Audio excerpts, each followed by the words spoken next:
വാരാണസി ഉദയ് പ്രതാപ് കോളേജിന് മേൽ വഖഫ് അവകാശവാദം ഉന്നയിച്ച സംഭവത്തിൽ വഖഫ് ബോർഡിനെ പ്രതിരോധത്തിലാക്കി യോഗി സർക്കാർ. കോളേജ് വഖഫ് ഭൂമി എന്ന് തെളിയിക്കുന്ന രേഖകൾ ഹാജരാക്കണം. 1 മാസമാണ് നൽകിയിരിക്കുന്ന സമയം. ഇതോടെ വഖഫ് അവകാശവാദം ഉപേക്ഷിക്കാനാണ് സാധ്യത.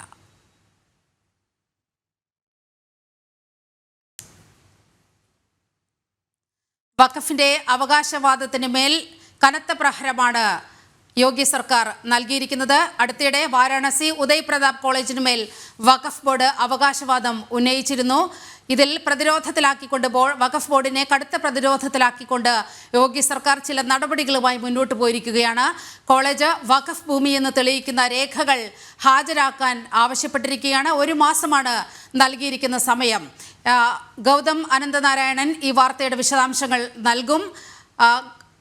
ഗൗതം, എന്തെല്ലാം കാര്യങ്ങളാണ് ഇക്കാര്യത്തിൽ യോഗി സർക്കാർ വഖഫിന് മേൽ ആവശ്യപ്പെട്ടിരിക്കുന്നത്? വാരണാസിയിലെ വളരെ പഴക്കമുള്ള 115 വർഷം പഴക്കമുള്ള കോളേജാണ് ഉദയ് പ്രതാപ് കോളേജ്. ഈ കോളേജിന് മേൽ അടുത്ത കാലത്ത് വഖഫ് ബോർഡ് ഒരു അവകാശവാദം ഉന്നയിച്ചു. നേരത്തെ തന്നെ ഈ കോളേജുമായി ബന്ധപ്പെട്ട് ചില പ്രശ്നങ്ങൾ നിലനിൽക്കുന്നുണ്ട്. അഖിലേഷ് യാദവ് ഉത്തർപ്രദേശിൻ്റെ മുഖ്യമന്ത്രിയായിരുന്ന കാലത്ത് 2012 മുതൽ 2017 വരെയുള്ള കാലയളവിൽ ഈ കോളേജിനകത്ത് ഒരു മസ്ജിദ് നിർമ്മിച്ചതുമായി ബന്ധപ്പെട്ട വിവാദങ്ങൾ നിലനിൽക്കുന്നതിനിടയിൽ തന്നെയാണ് ഉത്തർപ്രദേശ് വഖഫ് ബോർഡ് ഈ ഉദയ് പ്രതാപ് കോളേജ് തങ്ങളുടേതാണ്, ആ മസ്ജിദും അതോടൊപ്പം തന്നെ ഈ കോളേജും അതിരിക്കുന്ന ഭൂമിയും വഖഫ് ചെയ്ത ഭൂമിയാണ് എന്നത് സംബന്ധിച്ചൊരു അവകാശവാദം ഉന്നയിച്ചിരുന്നു.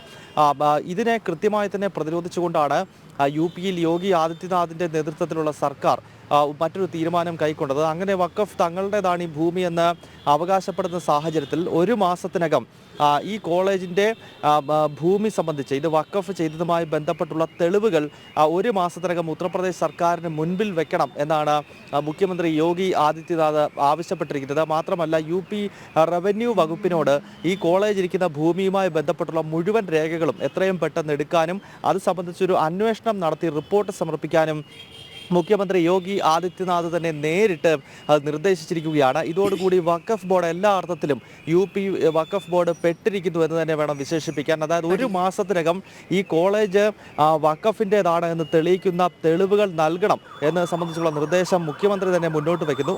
അതോടൊപ്പം തന്നെ UP റവന്യൂ ഡിപ്പാർട്ട്മെൻറ്റിനോട് ഈ കോളേജ് ഇരിക്കുന്ന ഭൂമിയുമായി ബന്ധപ്പെട്ടുള്ള മുഴുവൻ രേഖകളും ഹാജരാക്കാനും പറഞ്ഞിരിക്കുകയാണ്. ഈ പശ്ചാത്തലത്തിൽ വഖഫ് ബോർഡ് ഇപ്പോൾ തങ്ങളുടെ അവകാശവാദത്തിൽ നിന്നും പിന്നിലേക്ക് പോകുന്നു എന്നാണ് നമുക്ക് മനസ്സിലാക്കാൻ സാധിക്കുന്നത്. അതായത് വഖഫ് ഇപ്പോൾ മെല്ലെ തങ്ങളുടെ ഈ ക്ലെയിം ഇല്ലാണ്ടാക്കാൻ തന്നെ ശ്രമിക്കുകയാണ്. കാരണം ഇനിയും ഈ അവകാശവാദം ഉന്നയിച്ച് നിന്ന് കഴിഞ്ഞാൽ സ്വാഭാവികമായും UP സർക്കാരിന് മുന്നിൽ, മുഖ്യമന്ത്രിക്ക് മുന്നിൽ ഇതിൻ്റെ രേഖകൾ നൽകേണ്ടി വരും.